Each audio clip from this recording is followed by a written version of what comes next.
Well, good evening and welcome to all of you watching either live online or watching this in catch up. I'm Andy Bannister from the Solas Centre for Public Christianity, and welcome to this very Easter themed webinar on the whole topic, the whole title of Did Jesus Rise from the Dead?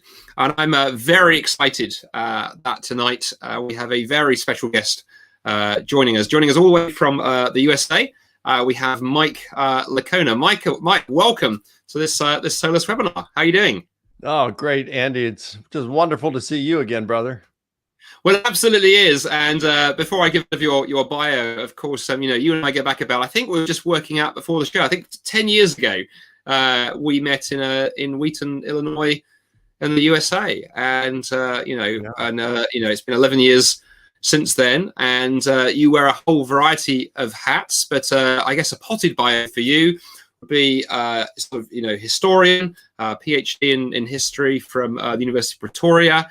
You teach a place at Houston Baptist University down there in the States, and I think at the last count, is it 7 books or 8 books that you've got your name to? You keep publishing. Every time I check, you've done another one. Just trying to keep up with you, brother. I don't remember how many. It doesn't. That's very, very modest. Well, of course, there's a couple of books particularly I think are pertinent to tonight, but the one that I think really fits in so well with tonight's theme. Mike has written this huge whopper of a book, The Resurrection of Jesus, a new historiographical approach. And I think you were telling us that's just gone into another reprint, right? You just they just reissued it. Yeah, I think it just had its 12th printing, and it has been translated into Spanish and Korean. Excellent. So if we get if we get any questions from that part of the world, we can expect you to just fluently transition into Spanish or Korean and just carry on. But I mean, people may not necessarily totally appreciate that's pretty impressive for a book of 700 pages. It's very accessible. I think what I like about this is it's a very accessible book, but it's certainly a big book. It's not, you're not going to read that in a couple of evenings or sort of prop it up in the bath while you read.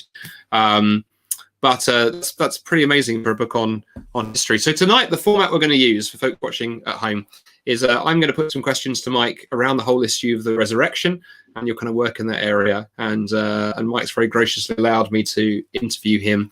Then we're going to open it up, as we always do at Solas webinars, for Q&A. So you watching at home or wherever you are, about to say in the car, actually don't take part in the Q&A if you're driving.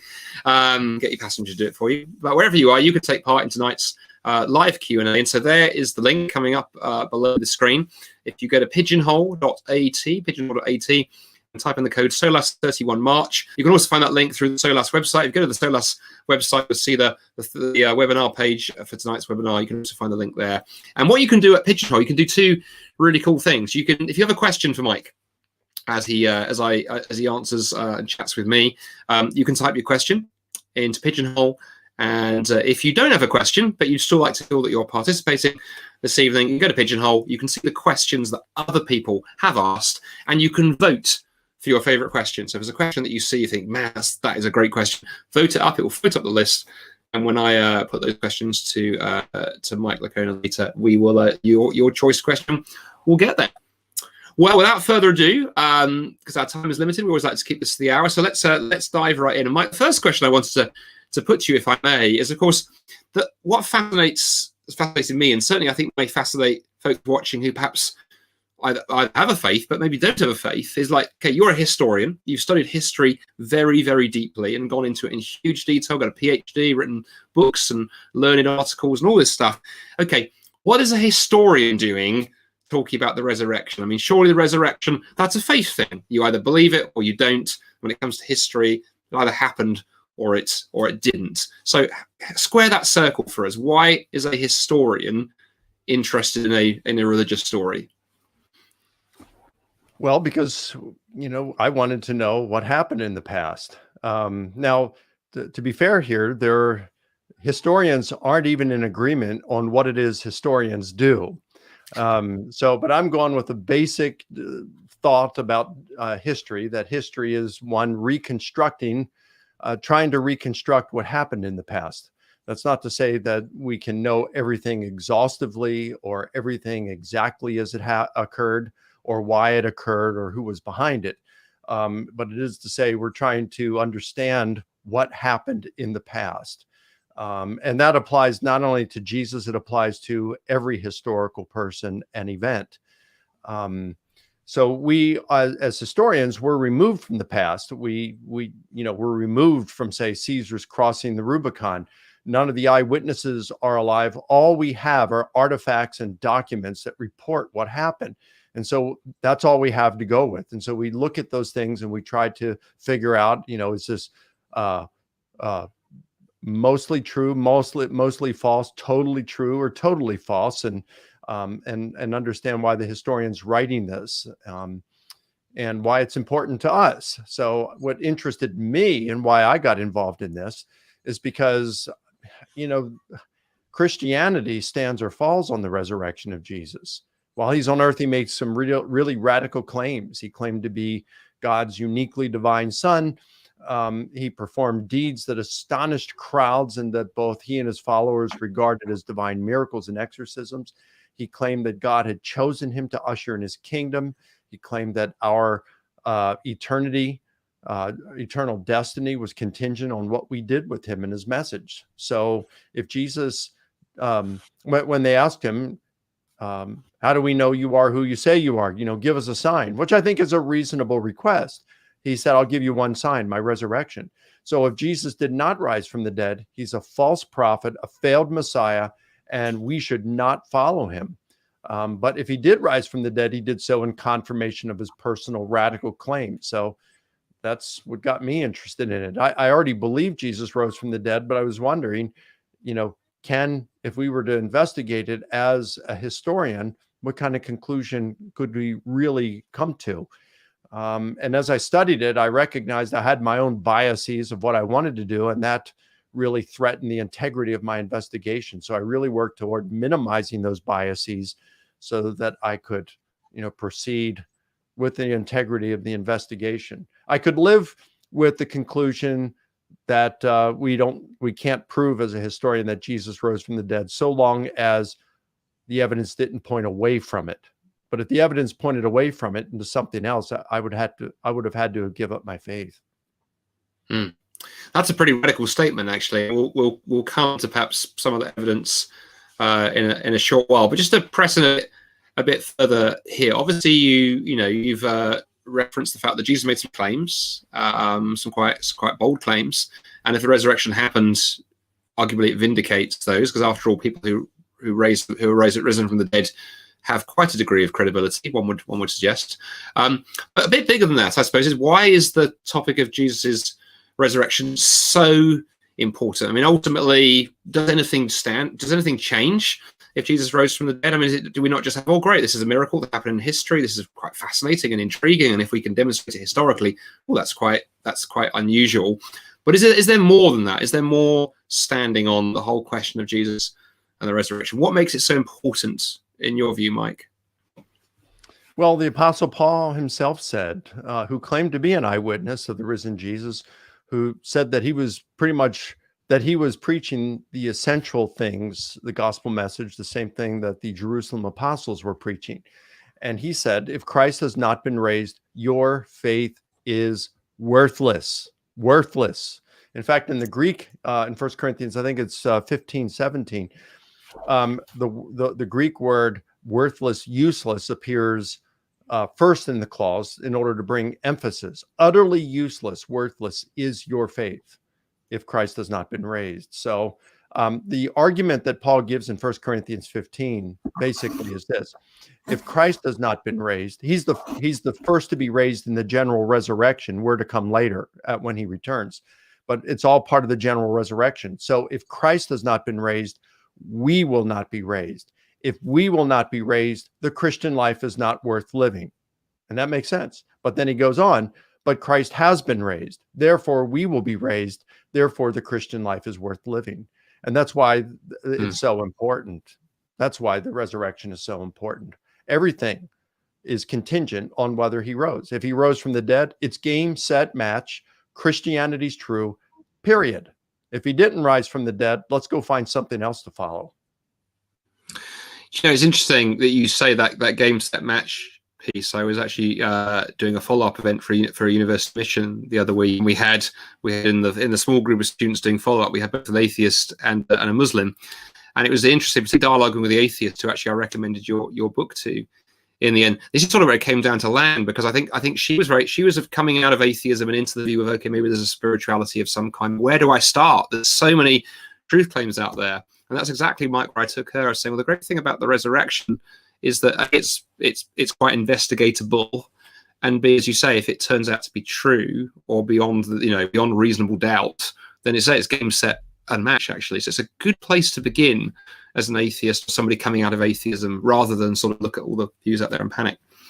But we'll come to the evidence in a moment. One last question just about your background a bit, and we'll dig into some of the sort of things that you go into the book. I'm intrigued by the fact when you went down this little journey of deciding you wanted to study, it more academically and think about whether this was actually could be shown to be true using the tools of history and so forth. I'm very intrigued that you then went to a secular university, right? You didn't study at a seminary, if I'm right. You went to a kind of mainstream secular university. I'm just intrigued. Why did you choose to go that route? And I suppose a related question: what did folks there make of you? Did you sort of stand out as being a bit odds that you were studying the resurrection, and other people were, I don't know, studying sorts of more sort of common things? Or how did you fit into that environment? How did you find it? Well, it was fine. I ended up attending the University of Pretoria, frankly, out of convenience. It was at that point they had just started to allow international students to do their degree entirely online, and it worked out well because if they do it the same way as you folks do in the UK, pretty much, where it's just independent research. There's no courses that you take when you're doing a doctoral program. You're just working with your supervisor, and you're able to do that. I was communicating with my supervisor, my Dr. Fodder, via Skype, and we would email one another. And then, I could send chapters to him, and he would do track changes within a Word document. And then we'd meet up at the annual meeting of the Society of Biblical Literature every year. So we're communicating regularly throughout the year. So that was convenient for me because I was already settled. I didn't want to get up and move and so forth. Plus, there's a really great exchange rate between the US dollar and the South African rand. So it was economically advantageous to me. So that worked out well. How did they receive it? It is a secular university. It's a pretty large university, 40,000 students. It worked out well. The faculty there, I mean, not all in the faculty of theology. I think my professor, who was the department chair at that time of the New Testament department, he may have been the only evangelical, but they were pretty fair. They passed me with distinction and a pretty high mark. Even those who didn't agree with my approach or conclusions, but they thought I had argued it well, and they really didn't have any objections. So, I had to defend it, and they looked at the dissertation as well. So, it was a good experience at the University of Pretoria. It's interesting, actually. One thing you said there really struck me: the fact that they liked the fact you argued it well.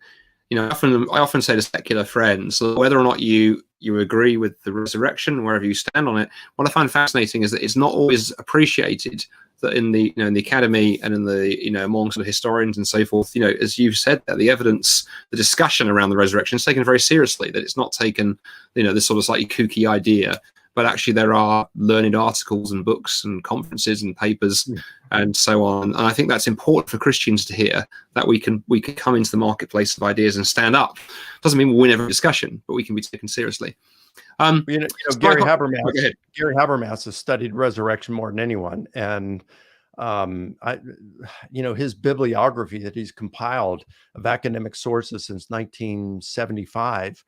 Based on that, it looks like there are about 90 academic books and articles coming out every year on the resurrection of Jesus. And so it is a big issue. In fact, Dale Allison at Princeton calls it the prize puzzle of New Testament research. Interesting. Well, there we go. So folks listening, if you want a sort of interesting area to do your PhD in history, whether you're a Christian or otherwise, go for the resurrection. So Mike, on that, on the resurrection, particularly the evidence that we've kind of alluded to, obviously you have written a, as we said at the top of the show, yeah, a over 700-page book in this edition on the evidence for the resurrection, going to massive detail, and it's a fascinating book. I mean, I remember when it first came out, I read it right through, and since then I regularly go and dive into bits that are useful for stuff that I'm engaging with. So in one sense, it's slightly unfair to ask you to sort of summarize that in 5 or 10 minute answer, but what would you say, based on all that you've looked at and all that you've thought about, what is the best evidence for the resurrection? If you perhaps bump into someone on the street, or perhaps brief airplane conversation, you've got a brief interaction, they ask you about your area, you tell them, and you've got that brief window, what would you say to somebody who's new to all of this that's the best evidence for the resurrection of Jesus? The very best evidence of all the evidence out there, I'd have to say, is Paul, the apostle. And the reason being is because he was not a disciple, a follower of Jesus during Jesus's life. And shortly after Jesus's crucifixion, Paul persecuted the church. He believed Jesus was a failed Messiah, false prophet, that the Christians were Christianity, the Christian sect was a dangerous cult that could infect Judaism. And so he wanted to destroy it. And he wanted to be God's agent to help God destroy this movement. And in the process, he became a Christian, a follower of Jesus, because he had an experience that he interpreted as the risen Jesus appearing to him. So he's not only is he someone who was not a biased disciple, he was biased in the opposite direction, because Jesus would have been the last person in the universe that Paul would have expected or wanted to see. And then Paul claims to be an eyewitness of the risen Jesus. Moreover, we have a collection of letters attributed to Paul in the New Testament. Scholars do debate over 6 of those letters, whether Paul actually wrote them. But if you go to just the undisputed letters of Paul, specifically 1 Corinthians and Galatians, and if you only take those 2 letters and 1 Thessalonians, another undisputed letter of Paul, we can learn a lot about what Paul was preaching and what the apostles were preaching pertaining to what happened to Jesus, his death and resurrection. And it seems that from that, the historian can conclude that Jesus' disciples were proclaiming that he had risen from the dead and had appeared to them in individual and in group settings to friend and foe alike.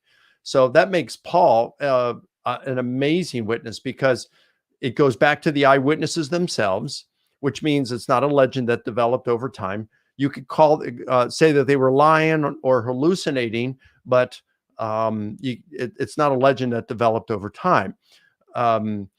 So it was something that they were claiming. Later on, through what we know about what happened to some of these apostles, we know that they all were willing to suffer, and they did suffer, and they were willing to go to their deaths. Not that they all did as martyrs. We know that some of them did, but we know they were all willing to go to their deaths. That's established historically, which means they not only claimed Jesus rose from the dead, they actually believed it. So they weren't lying about it. It wasn't a legend that occurred over time. Group hallucinations don't appear to be possible, according to what we know from modern research in psychology about hallucinations over the last century. So if the group appearances were not hallucinations, now we're starting to run out of possible explanations. They weren't lying, they weren't hallucinating, and it wasn't a legend that occurred over time. So what is it? Resurrection seems to fit really well with it. So unless someone can come up with an explanation that can account for the facts, at least as well as the resurrection hypothesis, resurrection wins. So I think Paul is the strongest evidence. Well, let's just press into that a little bit, Mike. I mean, what would you say? Perhaps somebody says, "Okay, well, Paul and the others were convinced that Jesus rose from the dead. Okay, they had a spiritual experience, a kind of mystical experience. They were deeply upset that the guy they thought was Messiah had been killed. In the case of the disciples, in the case of Paul, perhaps it was just guilt from the way he'd been treating Christians. And in the midst of all that, height of emotion, they have this vision, this hallucination. So it's a spiritual resurrection, and thus maybe we can take some kind of comfort for those who are spiritually inclined, and those of us who are skeptical could just go, well, that's interesting. The things that people would believe. Could it just be a spiritual resurrection? What makes you convinced that there's something more going on, and that you've in your book used the language of physical resurrection? What crosses that barrier from that dividing line from spiritual resurrection to physical? Well, I think first of all, we have to be careful about trying to guess what was actually going on in the mind of some of these guys, like guilt on Paul's part, since there's not a scrap of evidence that would suggest that Paul was feeling guilt. In fact, in Philippians, his letter to the church of Philippi, he's almost boasting about where he was in Judaism. He was circumcised the 8th day of the tribe of Benjamin, as to the righteousness of the law found blameless, as to zeal a persecutor of the church. So he's basically saying he was a Jew. He was a Jew's Jew. We don't see anything in his letters that would seem, or the book of Acts, that would seem to suggest he was experiencing guilt. So the nice part about doing history is you've got to compare hypotheses to see which one is best explains the data. It's not a matter of all I have to do is come up with a what if that you can't disprove in order to avoid the conclusion that Jesus rose from the dead. No, you compare hypotheses to see which one is the best. And you really don't have much evidence going for you when it comes to saying Paul was guilty or some of the psychological stuff.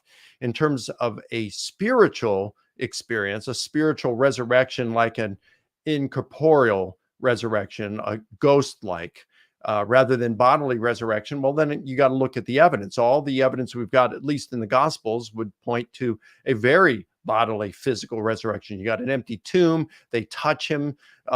They eat. He's able to eat food. He fixes food for them. So you've got data for that. When it comes to Paul, Paul doesn't really talk about the nature of Jesus's resurrection directly, but he does speak to it indirectly, and he does so in a manner that has confused some scholars out there. They misinterpreted him from 1 Corinthians 15.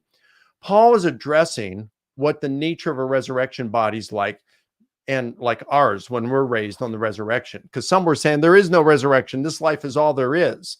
And kind of making fun. Well, if you believe in a resurrection body, what's that resurrection body like? And so they're asking Paul about this. And he says, well, let me tell you about this. And he says, Christ is the first fruits, chapter 15, verse 20. And then he says, we will be raised at Jesus's coming. That's verse 23.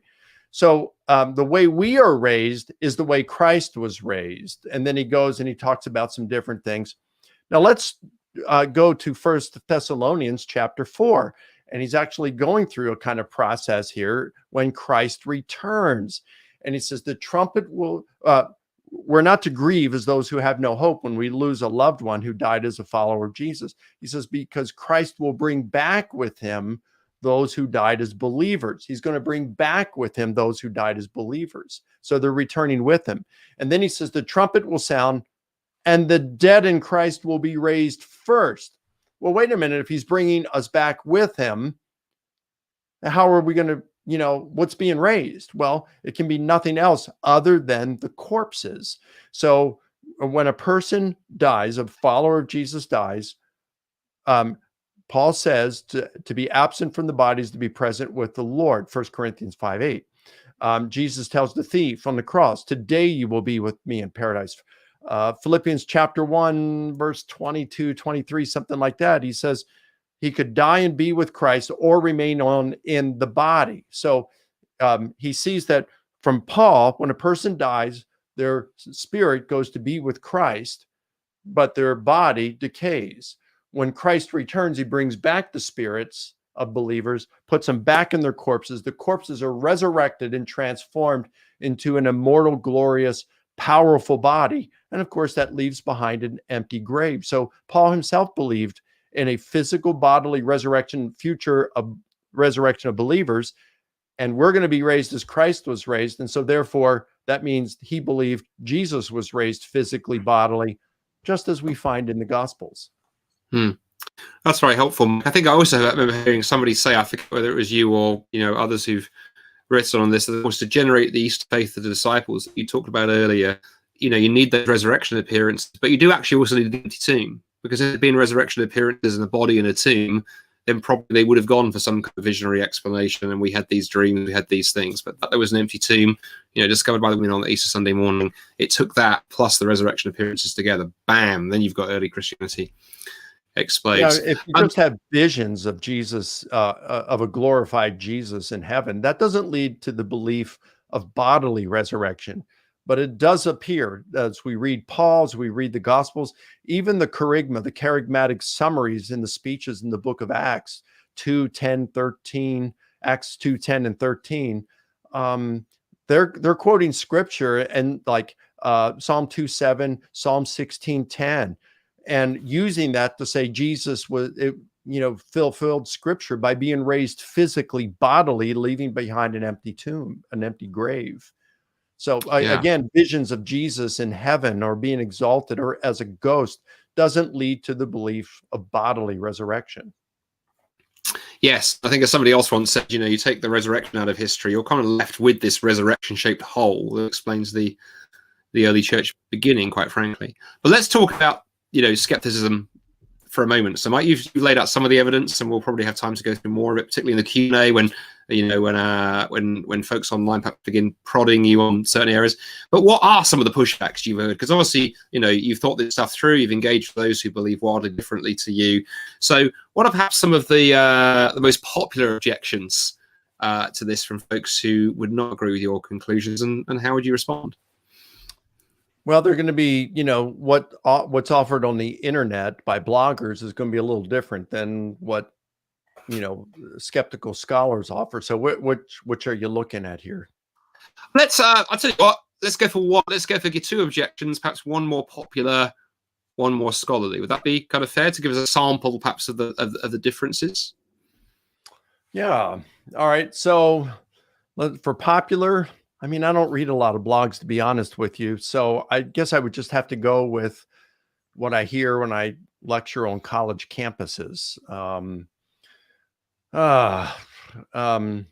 Popular objections. I mean, sometimes on college campuses, and you hear that Jesus never existed, which is something that only really a handful of scholars in the world would even hold as a possibility, that Jesus never existed.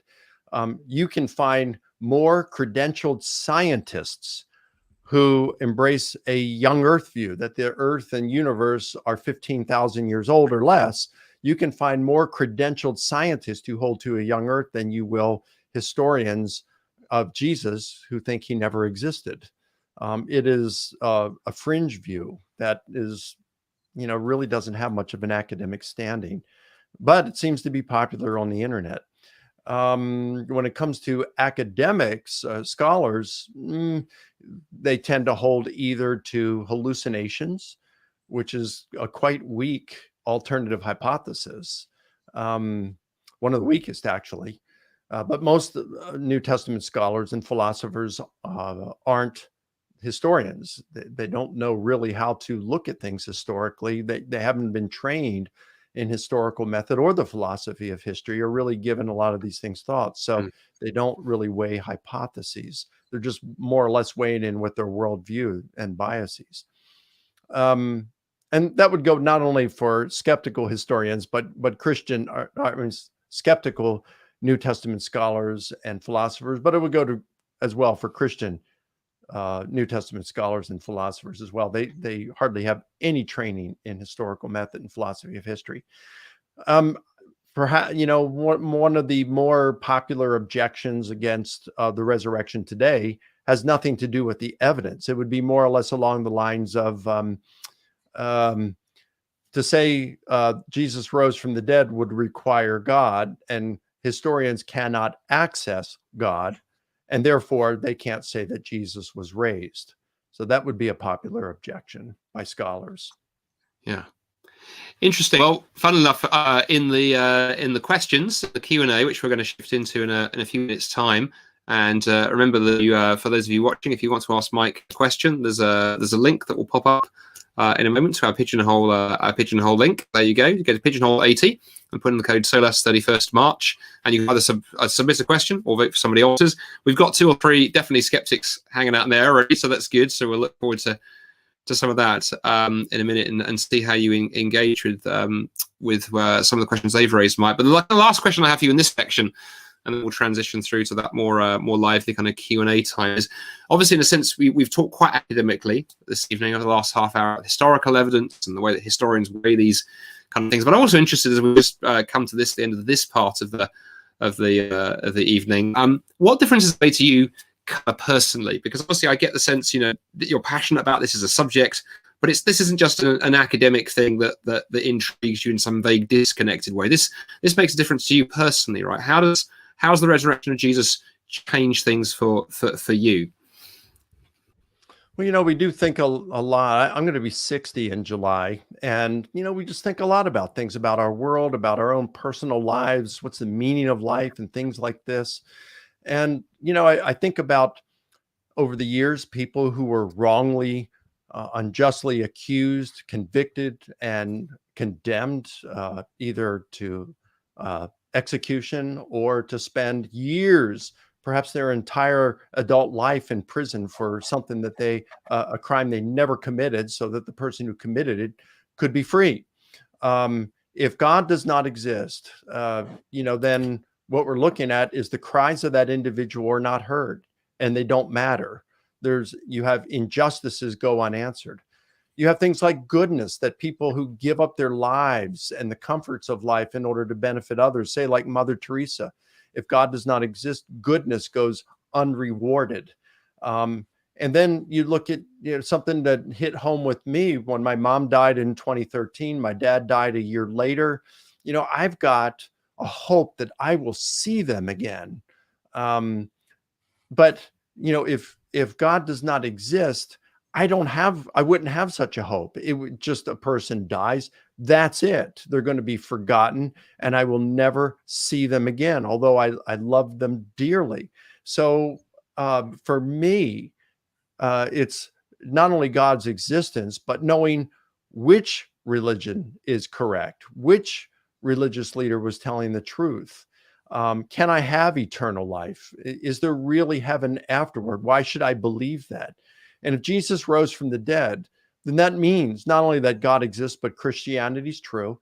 It means that, and Jesus promised this, that injustices will be answered, goodness will be rewarded, and death is not final. Eternal life is ours. And so the resurrection of Jesus gives me confidence that Jesus's teachings are true. And that's what resurrection means to me. I think that's really helpful, Mike. Thank you for sharing quite kind of personally there. And so we're going to move into a time of Q&A. So as we said, there's a link. If you go to Pigeonhole 80, put in the code SOLAS 31st March, you can either submit a question or you can vote for the questions that's already there. And also, while perhaps if you haven't submitted a question, while you're perhaps thinking about it, gathering your thoughts together, one thing that's hugely important to just say as well, we've several times this evening mentioned this absolutely fantastic book that Mike has written. He's written many fantastic books, but this is the one we're really digging into tonight. If you want to find out more about Mike's book and his work and all the very wonderful resources that are out there, if you go to his website, it's a very easy URL to remember.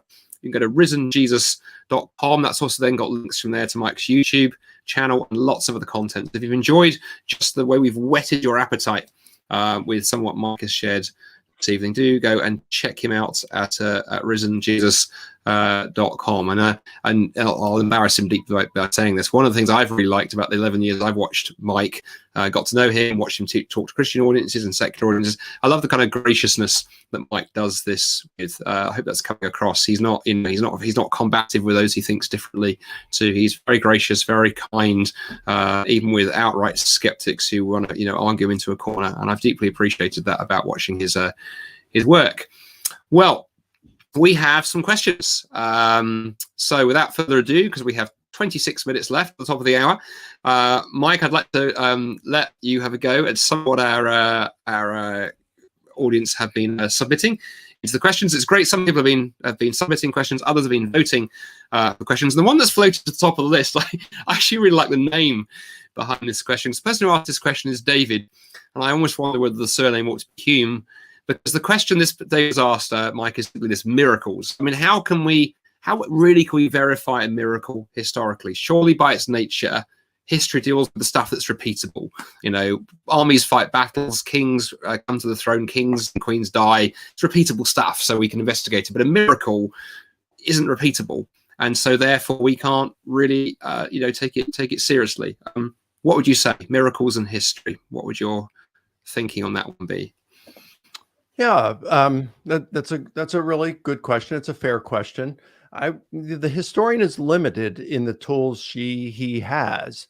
So let's just take, for example, the claim Jesus died for our sins. The historian can look at the historical aspect of that element of that Jesus died, and the historian can look at the data and determine whether that portion of the claim is true. Did Jesus die? Yes, or by crucifixion? Yes or no? But the historian has no tools to be able to adjudicate whether Jesus' death actually atones for sin.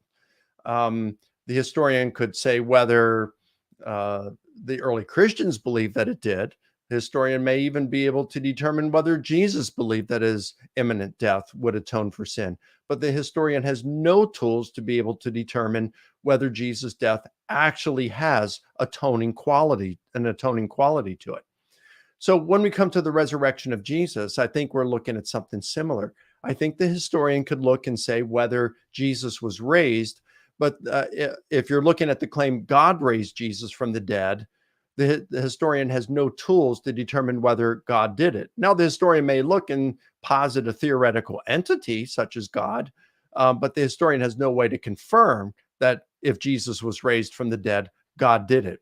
Let me just give you a really quick analogy.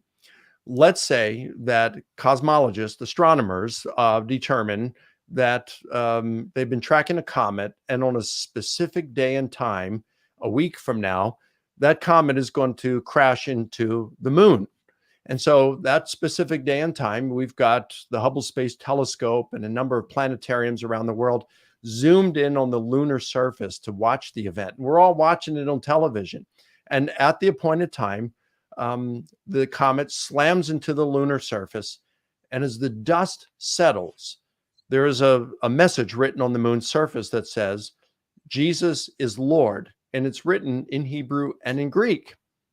Now, a scientist, an astronomer could look at that, and they could determine whether the comet slammed into the moon's surface, but they'd have no tools to be able to look and say, well, God did it. God is the source behind it. They might say, look, we have no idea how the comet slamming into the moon's surface formed that. We doubt that it happened by chance, that it just rearranged the molecules or moon dust on the moon to form that, but we don't know how it happened. We have no tools to determine that God did it. But you wouldn't deny that the comet slammed into the moon's surface. And I think in the same way, the historian can look and say, yep, the evidence points to Jesus rising from the dead. We think the evidence points to that conclusion, but we have no way to determine whether God did it. Yeah, you might go ahead and say God did it, but that's not a historical conclusion because we as historians don't have the tools to be able to verify that.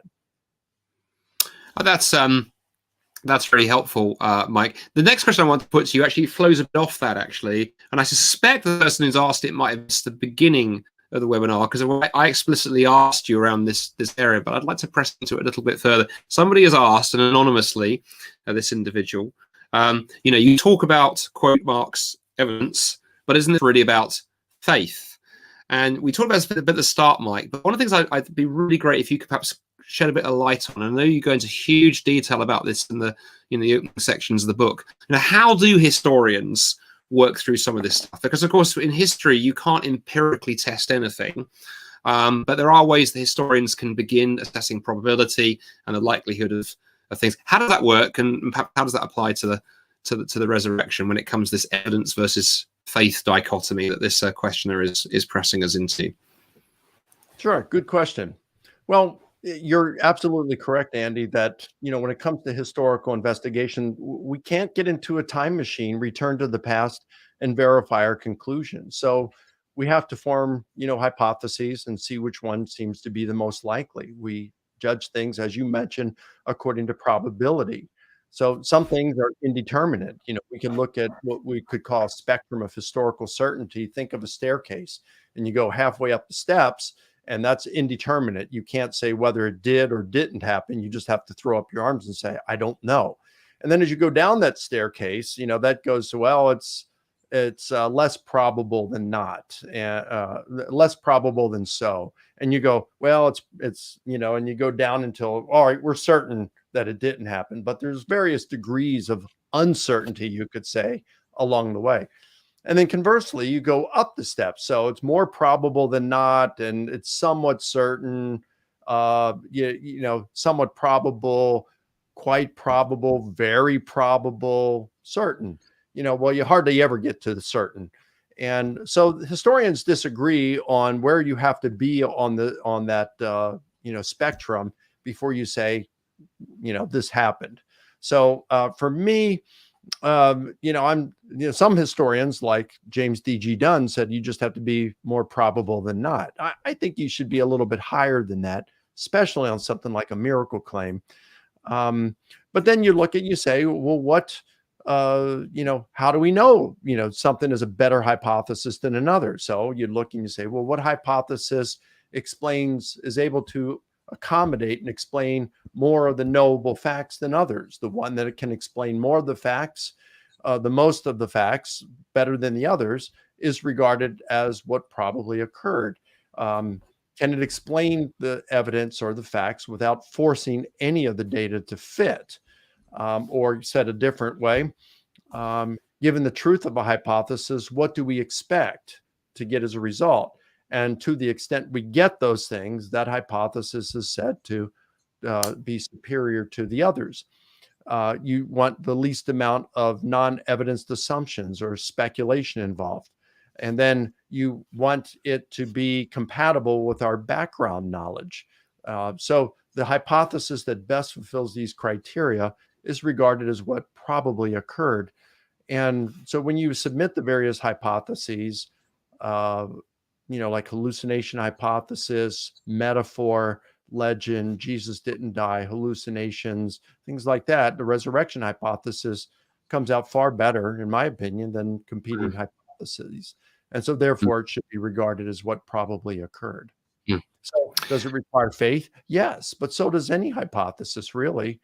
I just think the resurrection hypothesis requires less faith than the others. That's a very helpful way to frame it, Mike. So I think sometimes from engaging with skeptical kind of friends is that I don't think there's always an appreciation that it's not enough for them to simply go, well, the resurrection didn't happen. They need to put forward an alternative hypothesis and then, discuss and offer some reasons why that's the more compelling one. But let's just stay on this issue of what historians can and can't do and probability for a moment, because there was a related question that someone's asked. I think it's quite an interesting one, but again, may slightly reflect somebody not being quite sure about how history works. So this person has asked, Ron is the name of this questioner. And Ron has asked, okay, the resurrection is probable, but that's not enough certainty to base your life on. Surely I wouldn't give my life for probability. It doesn't make sense. So I guess, probability, it's okay for historians, but if we're asking people to trust and give their lives for this, do we not need something more than just a probability? Well, Ron, that's a fair question. And I guess that's just going to be different for everyone. For me, this is something I've really wrestled over. It's the kind of stuff that has, for many nights, kept me awake at night. It's like, I think that there's a line I really like in the movie Risen. It's a fictitious story that's about a centurion who thinks that, a tribune who thinks Jesus' body was stolen by his disciples. And so he's trying to find the body. Pontius Pilate has ordered him to find the body. And so he's doing this, but he ends up seeing the risen Jesus and becomes a follower of Christ in the meantime. And one night before Jesus' ascension, the tribune is awake and he's he comes up to Jesus, and Jesus is talking to him, and he says, "What do you fear? Tribune, what do you fear?" And he says, "Being wrong, and it cost me eternity." And it's like, whoa, I could really resonate with that. It's like, because there's so many intelligent people in the world who have beliefs different than my own. And it's like, there are people that are smarter than me, and they just believe differently. And my fear is that my biases will cloud my reasoning, and keep me from discovering and following truth. And it cost me eternity. So bias is something that is I mean, it's dangerous. It impacts us all. So the thing is, we are faced with a lot of different decisions to make, a lot of different options when it comes to worldviews. And you're going to live according to one of those. I mean, you can straddle in indecisiveness and agnosticism for your entire life. But where does that take you? Nowhere, really. So, for me, you got to put your wager somewhere. And I look at the evidence, and I think the evidence points to the resurrection of Jesus. Am I absolutely certain Jesus was raised? No, but I think the evidence is sufficient to say that he was probably raised from the dead. And so for me, I am willing to put, my bet on whether Jesus rose from the dead. I hope I'm correct. If I'm not, I hope God will be merciful to me, to know that I sincerely tried to know the truth. And I know that I was sincere in my investigation, and I really looked, and I was willing to give up my Christian faith. So, at the end of the day, we're all going to be wagering for something. And so I'm willing to wager that Christianity is true. That's a helpful way of putting it, Mike. I think also I found, as I've talked to folks over the years, that it's also helpful, I think, sometimes to just bring it down to the everyday and go, in everything we do in life, there are probabilities. We base our lives on probabilities. One of my hobbies is climbing and rock climbing. If I go, up a rock face, I am wagering my life on the probability that the rope is okay, that the pitons are okay, that my belay partner is doing what he or she should be doing, and to go, yeah, you might go that there's a fairly good chance I'm okay, but there's, you're still wagering on it. Or if you got married, I've been married for 21 years. I knew very little about life and my wife and marriage when I got married. There was a probability, and I weighed it up and went, it's worth the risk. And so I think it's interesting that we do this in life all the time. Actually, it's maybe just the everyday probabilities we don't think about, and maybe we just need to do more of that. Okay, so a different question now, and this actually ties into something actually that you touched on in the main part of the webinar, Mike. And so someone, I think, wants us to drill down into this a bit. We touched on the whole Jesus didn't exist thing, which you say historians don't take particularly seriously, but is kind of all over the net. And so somebody has asked, and anonymously, and now whether and the way it's phrased, I think this is probably somebody of a skeptical persuasion, has said, so Jesus rose, yeah, well, so what? So did Attis, son of the great Roman goddess Cybele, and Jesus power Lazarus too. So there are lots of resurrections of mythological figures throughout history. What makes this one special? A bit of a bite to that question, but I know you're not afraid of that kind of thing. So yeah, no, what would we say? Fair enough. I was, talking about parallels. What's different about it is we actually have good historical evidence to suggest that Jesus was actually raised from the dead. Okay. Second, you can find parallel details in just about anything. So I think most of us are aware of a plane that took off from Massachusetts early one morning, and just after 10 o'clock in the morning, it flew into one of the tallest skyscrapers in the world, between the 78th and 80th floors, killing everyone on board and sending debris to the ground. Maybe you think I'm talking about the 767 that flew into the South Tower on 9/11, but I'm actually referring to the B-25 that flew into the Empire State Building on July 28th, 1945. The same exact details as that 767 that flew into the South Tower. You could actually go and make a argument maybe 1,000 years from now that 9/11 really never happened, because there's all sorts of clues. Well, what are those clues? Well, just think the date it happened, 9/11. Who did you call back then when you had an emergency? 911. What was the emergency? Well, the United States was in one of its worst economic recessions ever.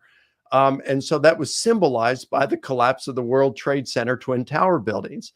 And then you had a plane fly into the Pentagon, which was symbolic of the US losing its influence around the world. And the plane that crashed in the Pennsylvania farm field was indicative that all of this that was going on impacted the average American.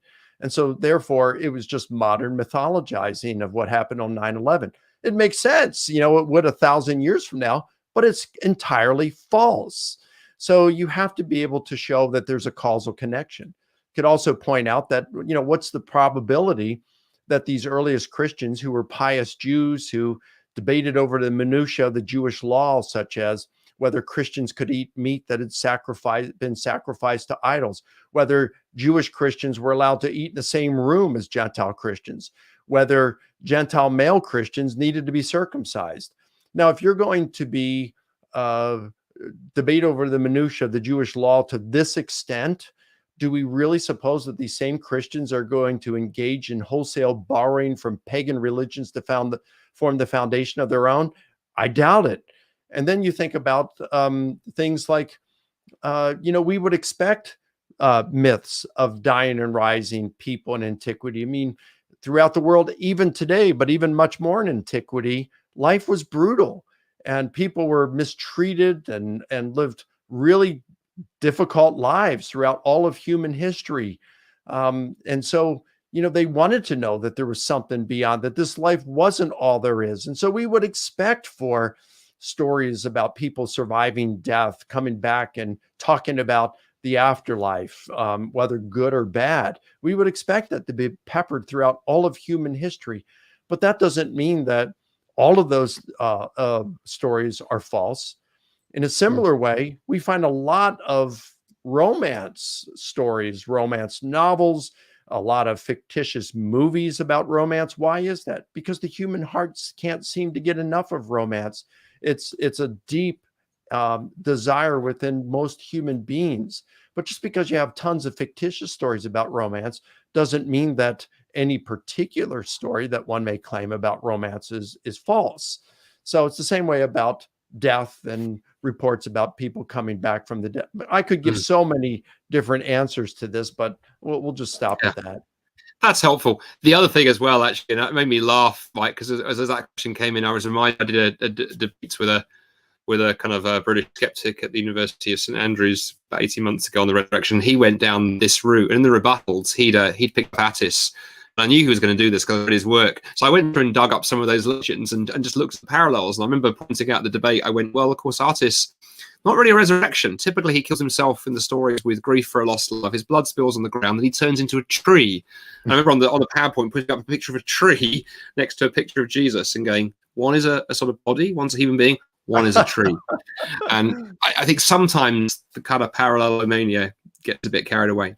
Well, we've got 7 minutes left, and there's two last questions I'd love to get in before we wrap this up. So thank you for all who've submitted questions. So I'm going to do two more to Mike. And the penultimate question I want to talk about is somebody has said, okay, Mike, you've talked a lot from the Bible, and you've obviously referenced, Paul and the Gospels and all these kind of things. Is there any, extra biblical stuff? Can we only make this argument if we sort of go, well, the Bible is the Bible, so we treat it as scripture? But is there stuff outside of the Bible? Can we sort of step outside of a biblical frame? What's going on? Does your argument only work if we first believe the Bible is true?